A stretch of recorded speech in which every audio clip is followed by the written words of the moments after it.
Si algú sabés mirar-nos des de les altures, veuria que el món és ple de gent atrafegada, suada i molt cansada. I també veuria les seves ànimes, arribant amb retard i sense poder seguir el pas dels seus posseïdors.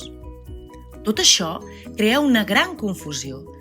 Les ànimes perden el cap i les persones deixen de tenir cor. Les ànimes saben que han perdut els seus posseïdors, però la gent sovint no s'adona que ha perdut la seva ànima. El protagonista d'aquesta història viu tan de pressa que va deixant la seva ànima enrere i arriba un moment que gairebé no és capaç ni de recordar el seu nom.